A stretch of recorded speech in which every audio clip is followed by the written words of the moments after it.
Olá, educadores e educadoras, professores, professoras. Eu sou o professor Júlio Furtado e estou aqui hoje para a gente falar um pouquinho mais especificamente para os gestores, tanto gestores escolares quanto gestores da educação municipal, enfim, pessoas que têm como responsabilidade fazer a educação acontecer, né?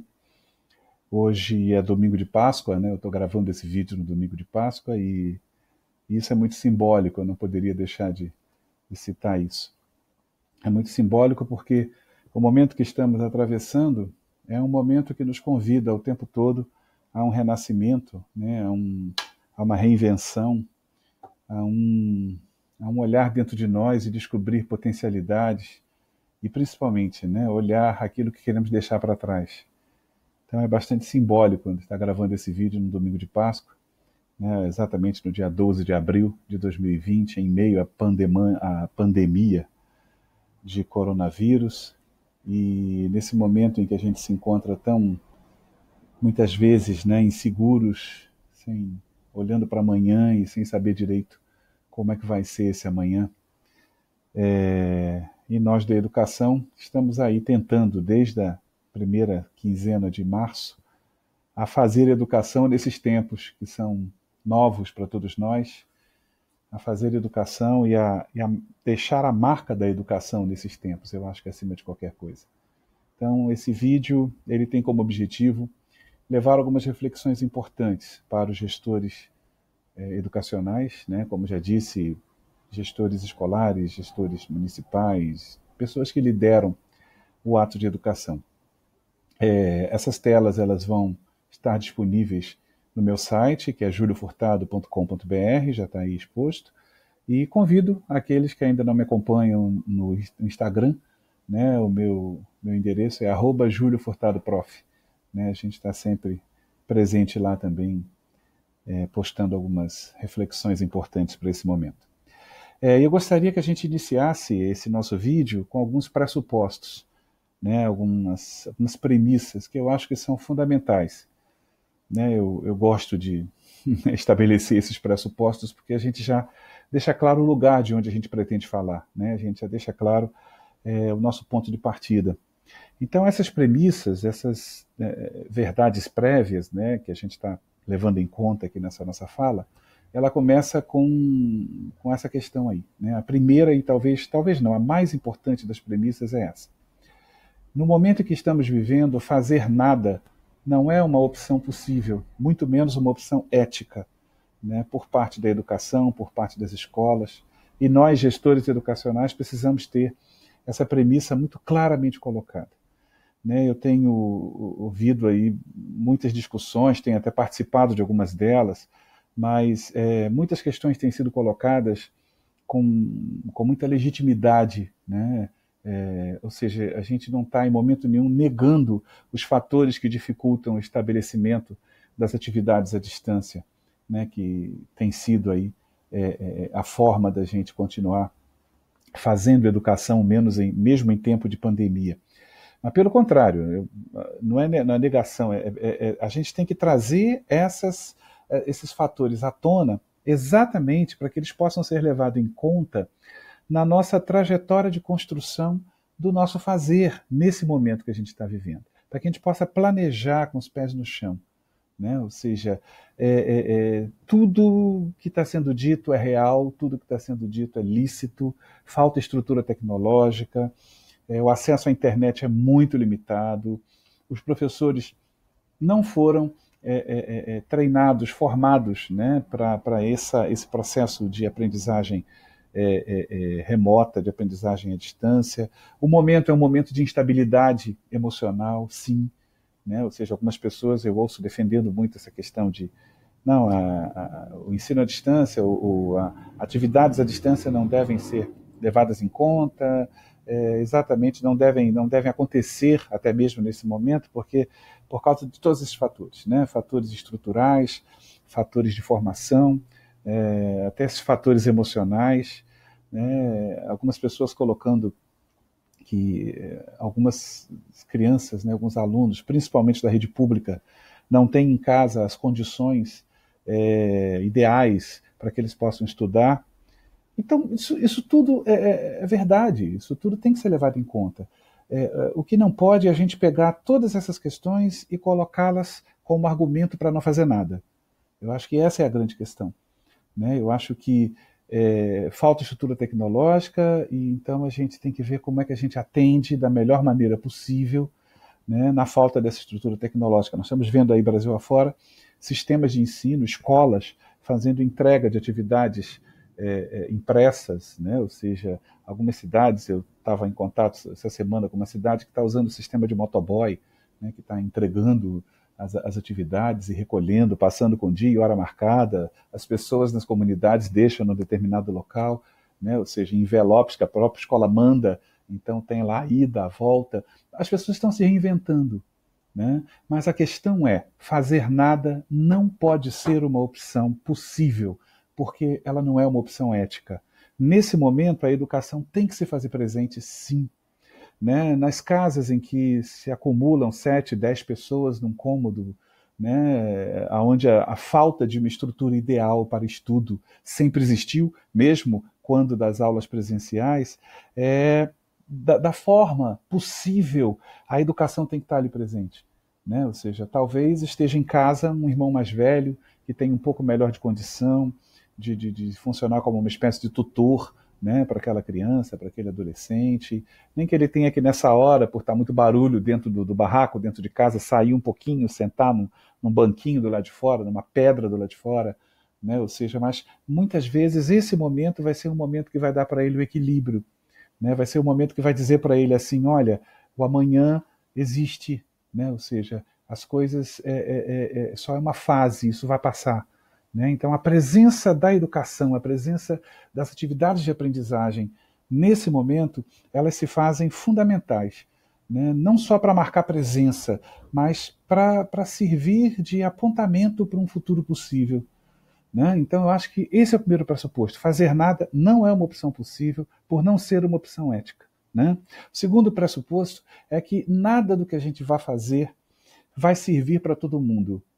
Né? Nada do que a gente aponte aqui vai servir para todos os segmentos, para todos os níveis, para o sistema estadual do Amazonas, do Pará, de Santa Catarina, do Rio Grande do Sul, do Rio de Janeiro, de São Paulo.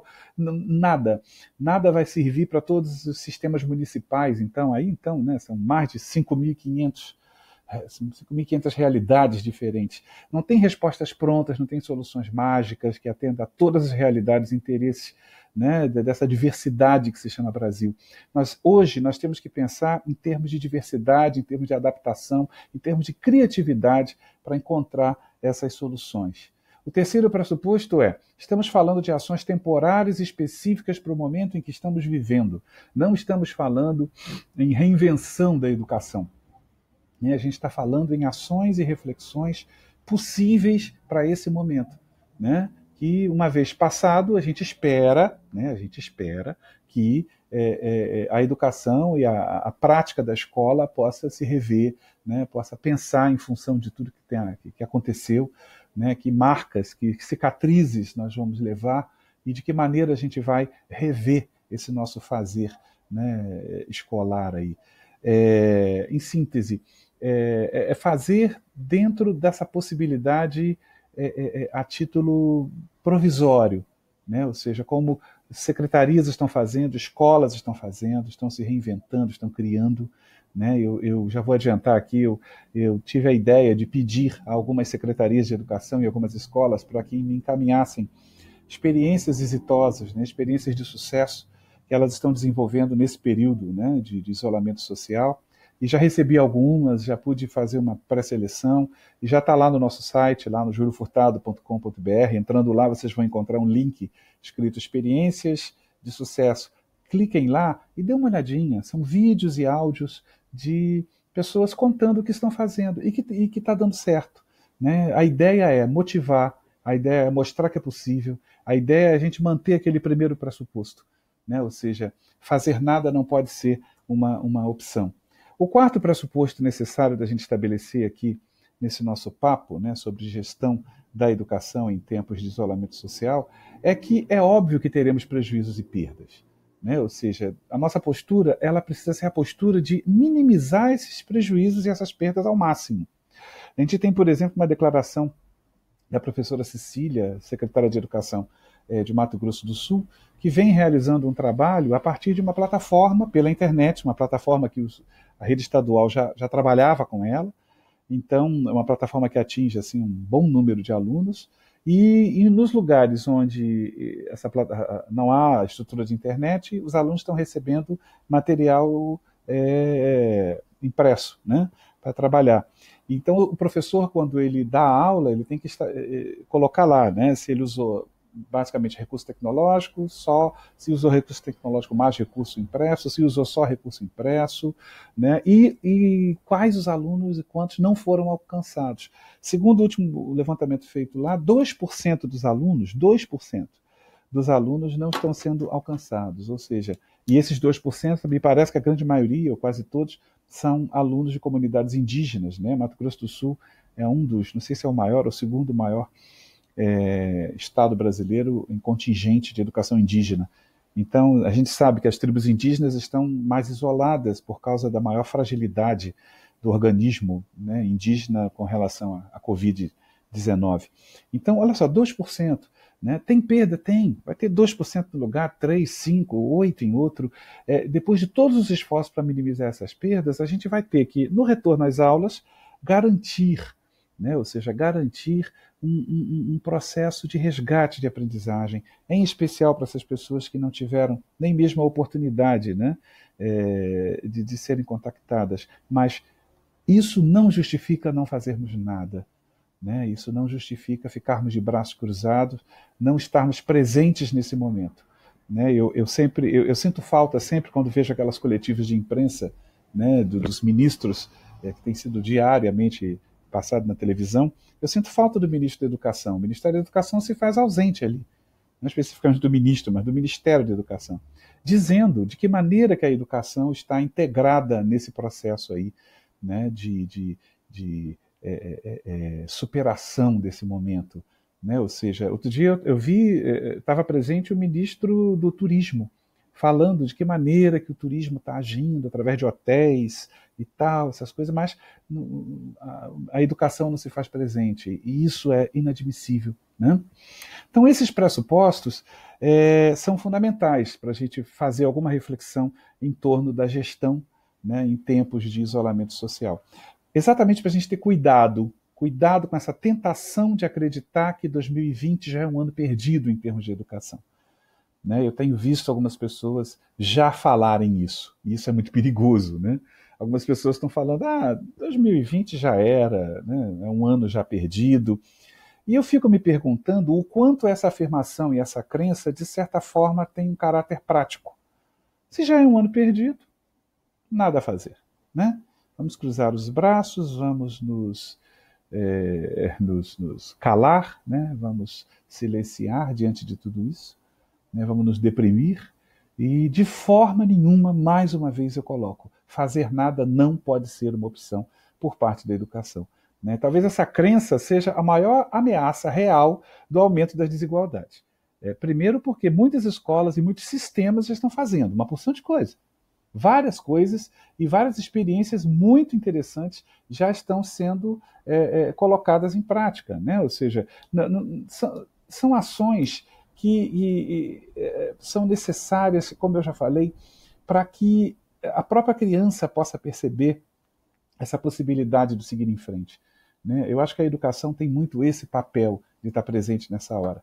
Né? Nós temos estados por aí fazendo teleaulas, como Amazonas, Pará, São Paulo, Distrito Federal, o Espírito Santo vai começar. Né? Amazonas é um estado altamente especialista nessa questão da teleaula, da teleeducação, exatamente pelas características geográficas mesmo do estado, né, da distância entre um município e outro, a acessibilidade, e lá muitos municípios só se chega por rios, né, poucas estradas. Então já é uma realidade naquele estado as teleaulas.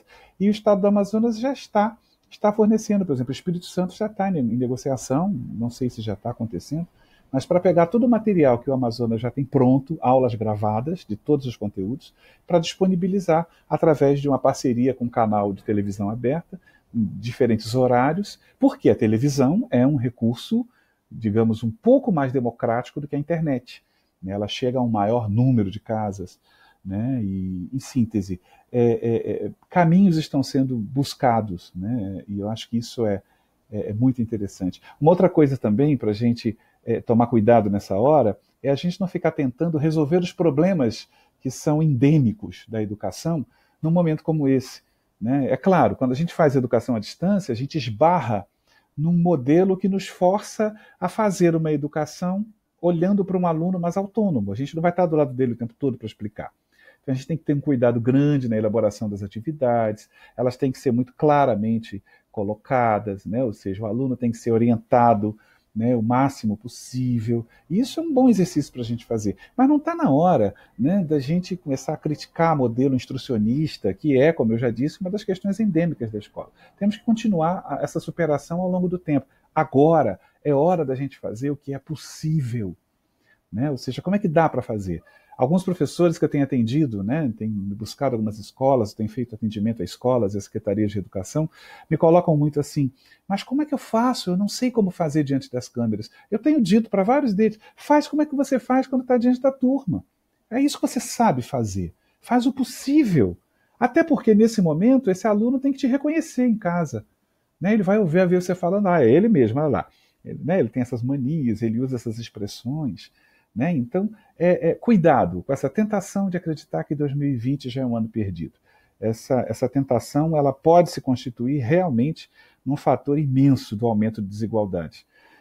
Uma notícia boa, interessante, talvez seja muito bom para a gente, é que o Conselho Nacional de Educação já está confeccionando, essa semana deve ficar pronta, uma portaria que vai regular a medida provisória 934, né, que saiu dia 1º de abril, na qual o presidente da República isentou as escolas do cumprimento dos 200 dias, porém manteve o cumprimento das 800 horas. E essa portaria ela vem fazendo algumas recomendações. Acredito que em 10 dias, no máximo, já deve estar saindo. Fiquem atentos, gestores, né? Que ela vai orientar quanto aos parâmetros de validação dos dias letivos para as escolas que estão já desenvolvendo atividades mais organizadas, né? Mais planejadas. Esses parâmetros com certeza vão levar em consideração o registro de frequência, a existência de atividades, né, encaminhadas pelos alunos para os professores encaminharem feedbacks dessas atividades para os alunos, é uma outra pré-exigência, né, para os dias letivos serem contabilizados, a avaliação da aprendizagem, né? Ou seja, deixar claro qual é a tecnologia que está sendo usada, deixando claro que a palavra tecnologia não é usada exclusivamente para se referir à internet, a computadores. A tecnologia é qualquer meio que viabiliza esse processo. Né? O livro didático é tecnologia, por exemplo. Né? Um material impresso que você use é tecnologia. Em síntese, também essa portaria deve deixar claro os meios de comunicação que podem ser usados. A gente já falou aqui da internet, que é limitada, né, relativamente, da televisão, do próprio material impresso, né, do rádio. Temos notícias de utilização de radioaulas e que é uma saída interessante para algumas realidades. Né? E da necessidade, essa portaria também parece que vai colocar a necessidade dessa avaliação diagnóstica no retorno, porque isso é uma realidade, né? Não tem como não fazer, vai ser um novo início, né, de período letivo. Algumas escolas nem tinham mesmo quase que iniciado, né? Algumas começaram depois do carnaval e lá, dia 15 de março já estávamos suspendendo aulas, então praticamente o ano letivo para algumas escolas ainda não tinha começado. Um ótimo exercício que as escolas podem ir fazendo é planejar a avaliação diagnóstica que vai ser realizada nesse retorno das aulas presenciais, né? Ou seja, com base nas aprendizagens que essas escolas estão esperando que esses alunos obtenham ao longo desse período. Isso tem que estar claro na cabeça da escola, principalmente na cabeça do professor. Eu vou dar um exemplo claro aqui, né? Um exemplo meu. Quem me conhece sabe, eu sou professor de geografia, eu estou em sala de aula, e eu estou assim, por exemplo, o que eu quero, o que eu acho que é possível os meus alunos, vou pegar um exemplo de 6º ano, aprenderem nesse período, né, de isolamento social. né? Será que eu posso pegar, por exemplo, o próximo assunto que eu ia entrar com eles ia ser em localização geográfica, eu ia entrar naquela questão de meridianos, de paralelos, latitude, longitude. É um assunto complexo, né? Na hora que eu tive que começar a fazer as atividades à distância, eu comecei a pensar assim, eu não vou entrar nesse assunto.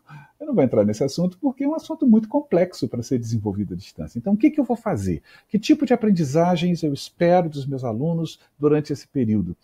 Aí uma das respostas que me veio eu espero legitimar com os meus alunos a questão da cartografia. Eu estava terminando o tópico cartografia, né, leitura e interpretação de mapas, quando as aulas foram suspensas.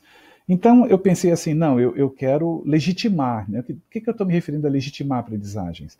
Eu quero mandar para eles diversos exemplos, vários tipos diferentes de mapas. Eu quero passar várias atividades para que eles utilizem a legenda, a escala do mapa. Eu quero ver se eles estão sabendo calcular distâncias a partir da escala de um mapa. Eu quero saber se eles sabem utilizar a legenda do mapa para entender o que o mapa está dizendo. Então, eu tenho encaminhado muitas atividades para legitimar a aprendizagem de cartografia. Né? E estou começando a desenvolver com eles alguma questão voltada para a litosfera, né? Ou seja, para a crosta terrestre. Então, estou começando a mandar para eles vídeos de terremotos, um vídeo da BBC de Londres, né, que eu estou começando a encaminhar para eles verem como é que as placas tectônicas funcionam. Essa aula eu ainda não dei. Né? Eu não tenho esse conteúdo. Eu estou mandando esses vídeos, estou mandando algumas atividades de reflexão, né? Não atividade de fixação de aprendizagem, reflexão. O que você entendeu desse vídeo? Olha só, estou redigindo textos, né, com uma linguagem bem acessível a eles, estou mandando imagens. Né? E aí, quando a gente voltar, o que eu espero, né, dessa aprendizagem voltada para a litosfera, para a crosta terrestre?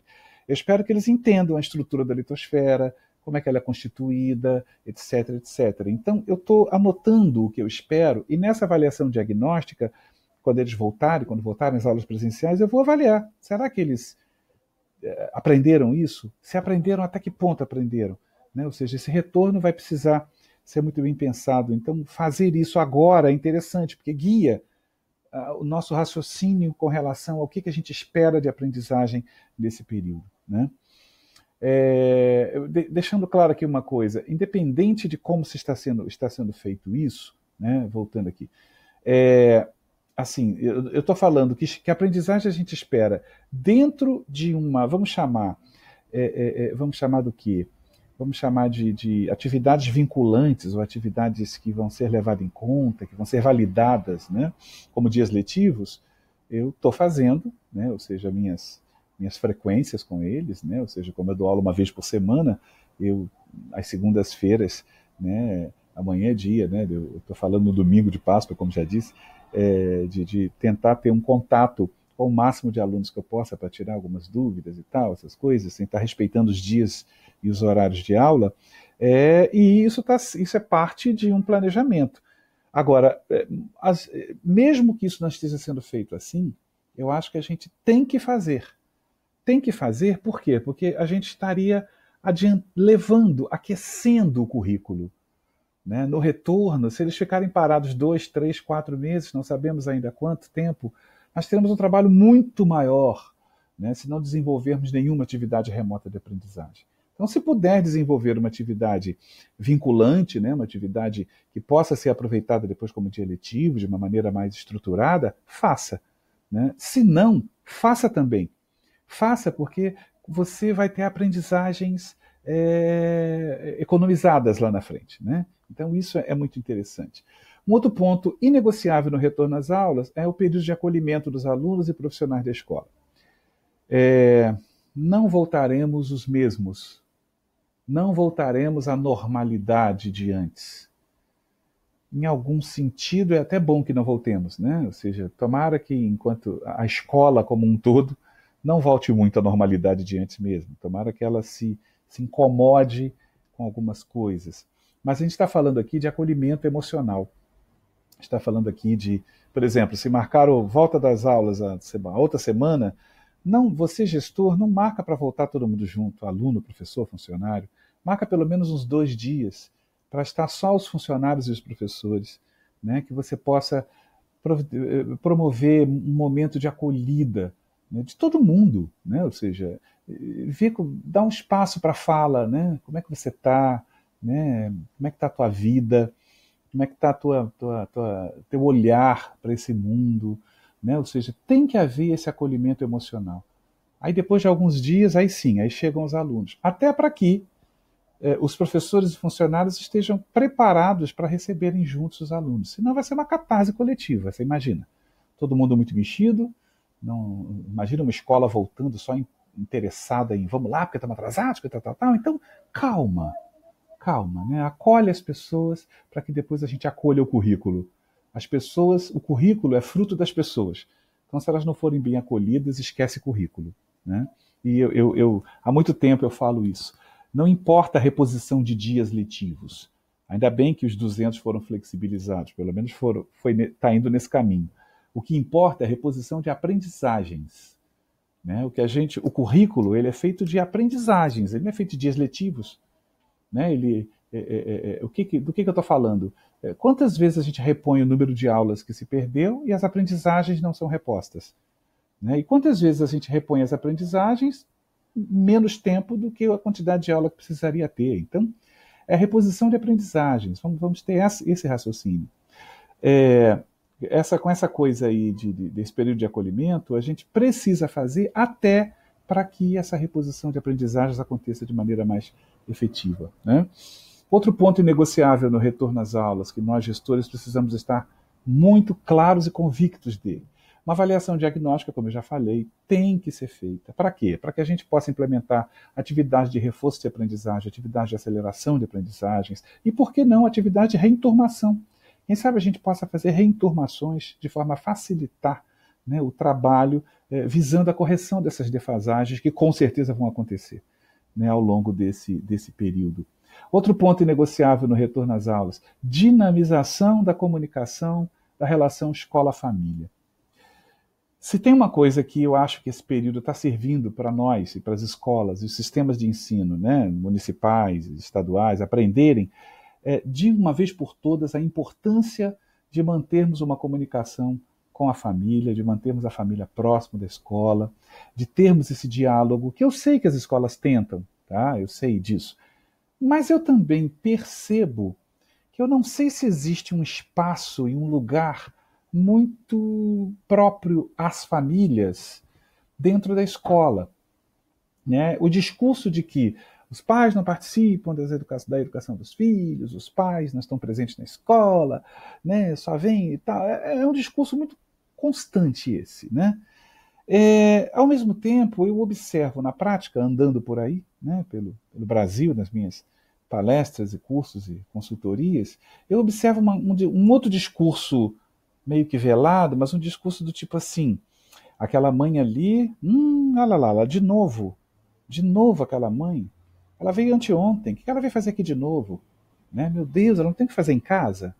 Ah, meu Deus, aquela mãe de novo? Ah, meu Deus, a mãe do fulano. Jesus Cristo, Deus que me dê paciência. Eu vejo esse discurso de uma forma meio velada, mas ele é real, ele acontece. Então eu fico me perguntando, será que a escola quer mesmo essa participação da família? Será que tem um lugar preparado para essa família na escola? Será que é real? A gente tem que se perguntar isso, na cara dura, assim, ó. Será que é verdade? Ou será que é um discurso que eu uso porque é um discurso politicamente correto, bonito, que todo mundo usa? Né? Será que a minha escola se estrutura para essa relação? Eu acho que isso que a gente está vivendo agora está mostrando claramente essa necessidade. Né? Principalmente, por exemplo, eu tenho ouvido muito assim: os pais estão tendo que ser professores dos filhos. E eu acho estranhíssimo isso. Né? Porque pai não tem que ser professor de ninguém. Né? Ou seja, e isso não é um discurso só de agora, não. Isso é um discurso, vamos colocar a mão na consciência, isso é um discurso de sempre. Eu canso de ouvir pais dizendo: eu não posso sair porque meu filho tem dever de casa para fazer. Eu não posso sair porque eu tenho que ajudar minha filha no trabalho da escola. Né? Eu tenho que ensinar o dever. Como assim ensinar? Nunca foi papel de pai ensinar, papel de ensinar da escola. Papel de ensinar do professor. O papel do pai junto ao dever de casa é providenciar condições para que esse menino faça o dever de casa. Lembrar, olha, está na hora, senta aí, faz aí, vamos embora. Né? Ou seja, providenciar um lugar de preferência limpo, silencioso, se for possível, o melhor lugar possível da casa, senta aí, eu quero ver depois, deixa eu ver se está feito, está ótimo. Agora, se o menino vira e fala assim, mãe, eu não sei fazer isso, o papel do pai é, então, deixa em branco, anota e tira a dúvida com o teu professor. Né? Ou seja, então, essa atividade à distância, de ensino e aprendizagem à distância, ela precisa acontecer dentro desse contexto do dever de casa. Né? Mas aí o professor perdeu essa possibilidade de contato direto com o aluno para ensinar primeiro, para quando ele chegar em casa ele já saber fazer. Pois é, esse é o nosso grande desafio. Né? Como ensinar não estando perto. Como ensinar muitas vezes por escrito, como ensinar muitas vezes por um vídeo, né? Como ensinar muitas vezes por um áudio, como ensinar muitas vezes pedindo para ele assistir, igual eu fiz. Assiste esse vídeo aqui e vê se você com ele entende o que são placas tectônicas. Agora, na medida em que amanhã eu vou estar conseguindo falar com eles, a partir do grupo que a gente tem lá do WhatsApp, já preparei aqui uma explicaçãozinha de 5 minutos sobre placas tectônicas, vou gravar o vídeo ainda hoje, para poder mandar para eles amanhã. Né? Ou seja, na verdade, essa dinamização da comunicação e da relação escola-família envolve uma discussão clara do papel de cada um. Eu acho que está precisando acontecer mesmo. Né? É óbvio, eu acho que a família, talvez agora, tenha um papel mais complicado na medida em que eles têm que ficar com o filho no horário escolar. Eu acho que aí sim. Caramba, como é que eu faço ele ficar concentrado? E aí ele está vivenciando um drama que os professores vivenciam. Né? Mas, assim, talvez no máximo nas séries iniciais do Fundamental 1, né? Eu diria até primeiro e segundo, eu acho que a gente precisa primar pelo desenvolvimento da autonomia com esses pré-adolescentes e adolescentes. Né? A gente não está falando de educação infantil, até porque a própria legislação impede, o que seria meio absurdo mesmo, né? Aulas à distância, ou atividades à distância na educação infantil. Né? A gente sabe que a educação infantil é uma outra realidade, né? O próprio parecer lá da educação infantil liberou, né, para cumprir apenas no máximo 120 dias e tal, mas a educação infantil, isso não justifica também a educação infantil não procurar encaminhar algumas atividades que a própria família possa desenvolver, algumas brincadeiras interessantes. Aí sim, explicando para o pai, mãe, olha só, nesse momento aqui, né, coloca a criança assim, se for possível, e pensar na viabilidade também, de acordo com a realidade da turma que você tem. Outro ponto inegociável nesse retorno às aulas é a implementação do processo de busca ativa para minimizar as evasões. Vai acontecer evasão. Né? Eu tenho feito contato com algumas escolas particulares que já estão muito preocupadas em função da evasão que já está acontecendo, de cancelamento de matrícula nessa época do ano. Muitas vezes pelos pais estarem contaminados com essa ideia de que 2020 já está perdido, já era, perdeu o ano mesmo, então eu vou ficar pagando escola para quê? Né? Isso está acontecendo muito na educação infantil, isso é preocupante sim, e eu acho que a escola precisa se antecipar, né, e precisa mostrar aos pais que 2020 não está perdido.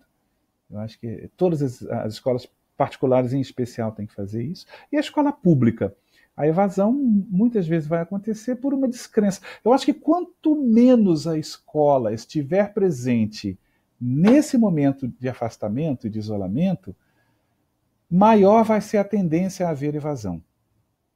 Quanto mais a escola se fizer presente, achar uma maneira de se fazer presente, com atividades, né, diárias, semanais, não sei como, né, mas se fizer presente, menor vai ser essa evasão.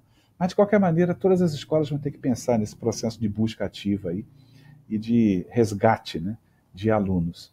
Outro ponto inegociável no retorno às aulas tem a ver com a implantação de estratégias de familiarização dos alunos com rotinas de estudo remoto. Né, isso é uma condição estruturante para a gente encarar situações como essas. Mas não só para isso. Fazer a combinação de atividades presenciais com atividades não presenciais tem se mostrado, né, em todas as experiências que a gente tem conhecimento, tem se mostrado muito eficaz para a aprendizagem. Dizendo isso em outras palavras, atividades onde o professor está ali presente, mas atividades onde o aluno tem que correr atrás, o aluno tem que estruturar uma situação, o aluno tem que montar alguma coisa, executar um projeto, fazer uma pesquisa, apresentar um produto final, né, ou seja, de aprendizagem. Essas atividades têm se mostrado muito, mas muito efetivas com relação à aprendizagem. E eu vejo que o estudo remoto, né, a aprendizagem remota, ela se presta muito a isso. Né? Algumas escolas, a maioria delas particulares, né, já estão familiarizadas com a técnica, com a metodologia ativa, né, chamada aula invertida, na qual os professores... É invertida por quê? Porque em casa, que seria o lugar do aluno fazer atividade de fixação, ele vai aprender. E na sala de aula, onde seria o lugar dele ter aula expositiva, aprender, ele vai fazer atividade de fixação, para ver se ele aprendeu mesmo. Então, aula invertida por isso.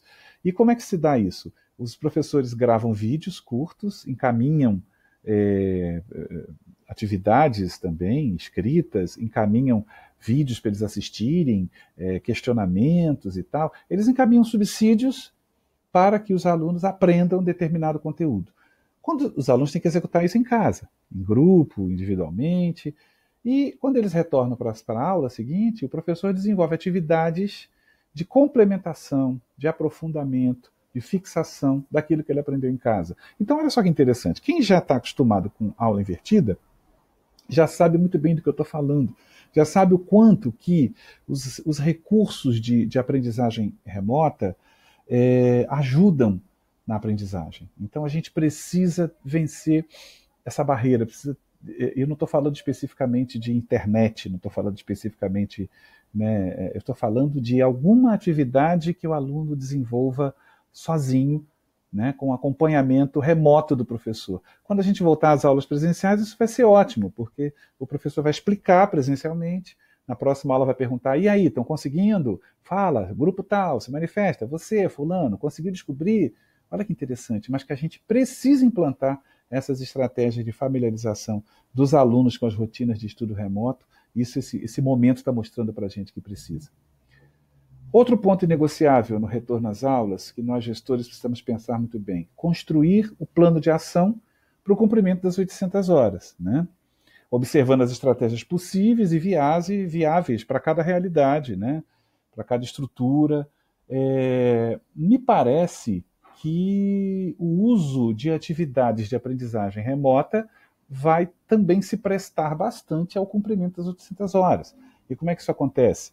A gente prepara com os alunos, né, um projeto, uma atividade em grupo, em dupla, em trio, individual, não importa, né, atividade que esse aluno tem que entender bem quais vão ser os passos que eles vão dar nessa atividade. Olha, primeiro você vai ler isso aqui, depois você vai assistir esse videozinho, depois você vai escrever aqui o que você entendeu, depois você vai pesquisar o que é isso, depois você vai montar isso aqui, depois você vai trazer e apresentar aqui para a gente, tá? Entendeu? Então, o aluno tem que saber o percurso e a chegada dessa aprendizagem. E aí a gente vai ter que colocar lá no nosso planejamento. Essa atividade valerá 10 horas, 8 horas, 4 horas.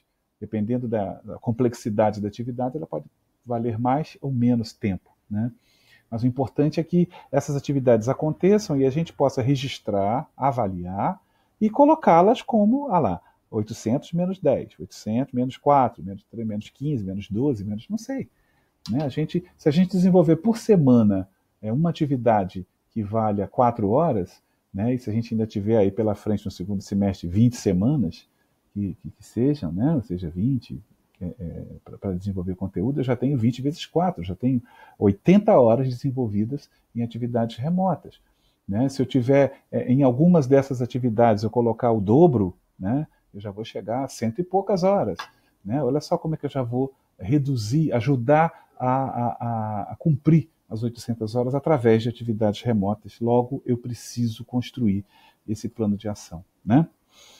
Bom, queridos gestores e gestoras da educação, de escolas, como eu disse no início, o nosso objetivo com esse vídeo é promover algumas reflexões, né? Eu acho que não dá para se ser tão objetivo assim, né? Tão contundente assim no momento que a gente está vivendo, mas pensar um pouquinho nesse nosso papel de gestores, né? De não deixar a educação se fazer omissa nesse momento, não deixar a escola se fazer omissa. E aí eu queria terminar pedindo a vocês, assistam aos vídeos e ouçam os áudios de experiências exitosas de escolas e de redes que já se encontram lá no meu site, né, juliofurtado.com.br. Vocês entrando lá, vocês vão ver um link escrito assim, experiências de sucesso. Clica e assiste. Já tem algumas lá que eu já recebi algumas, né, já dei uma olhada, fiz uma pré-seleção, coloquei lá. Tem atividades interessantíssimas lá, né? E aí talvez fique claro essa ideia de que não fazer nada não pode ser uma opção nesse período. Né? E peço a você, professor, gestor, coordenador, envie um relato da sua ação de ensino à distância que está dando certo. Faz um vídeo, um áudio de 1 a 3 minutos, né, para a gente poder colocar o máximo possível lá, para que a gente possa disponibilizar para os milhares de professores e redes que ainda estão buscando caminhos. Tem muita gente achando que não é possível, e assistindo o seu vídeo, o seu relato, isso pode ser uma motivação interessante. Os vídeos e os áudios vocês podem enviar diretamente para joãolsf@globo.com, né? Esse é o e-mail que vocês podem enviar, ou até para o WhatsApp, quem preferir, né, pode encaminhar pelo WhatsApp. Deixa eu ver como é que eu escrevo o WhatsApp aqui.